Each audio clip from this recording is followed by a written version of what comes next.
Hi, thank you so much for that introduction. And I am deeply grateful for Envisâge for recognizing this issue of ageism toward women to be important, important enough to have global perspectives and to have international discourse. And I am very grateful and honored to be able to share my poetry to add to this discourse. And hopefully you will like what I hear and perhaps relate to what I have to say. So thank you so much again. And I do want to mention that the poem is very anecdotal, and it is, I try to include a global perspective, but I mostly write from experiences that surround me. So that's the nature of the poem. Okay.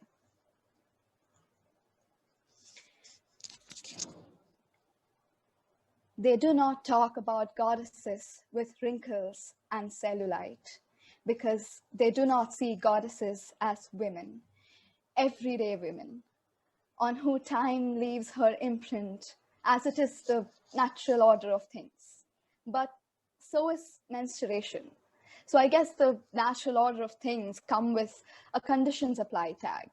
And I've learned that most of the lessons in this world are written in fine print. So I suppose they come prescribed with strain on the eyes and a headache, perhaps.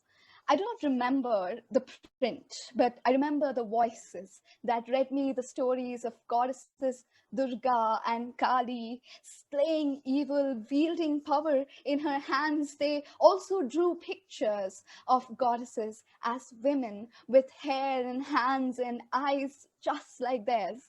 But at the same time, somewhere in the practice of drawing these images of female power, the women who raised me forgot to see themselves in it.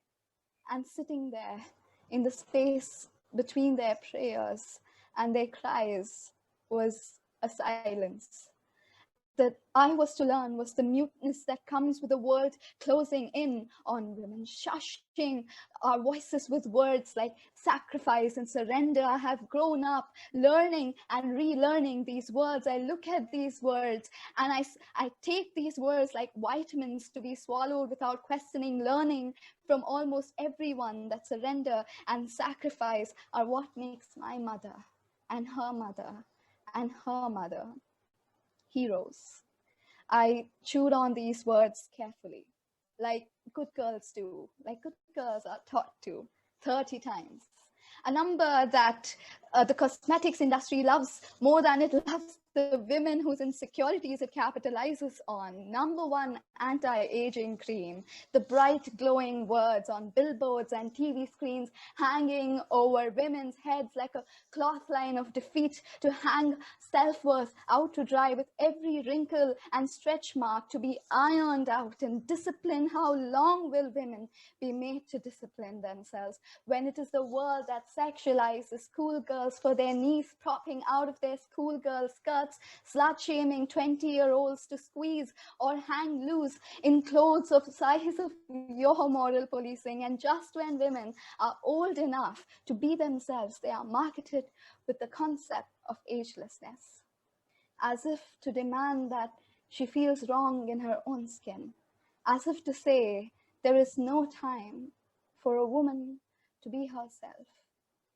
So this poem is a love song to the women who raised me and to the one I'm becoming. Dear, this is your time to rule. Every age is your time to rule. When they try to enclose your words in parentheses in the boardroom, allow yourself to say, I am speaking. Carry the words of other women with you. Own your body and your skin. Do not let them trap you in muted colors. Paint your nails the colors of Justice Sonia's conviction as red that shines so brightly that even the flaming sun is put to shame. Burn with a flame that puts even the raging oceans to rest. And remember, goddesses have many forms, and you are one of them. You are as real as it gets. Thank you.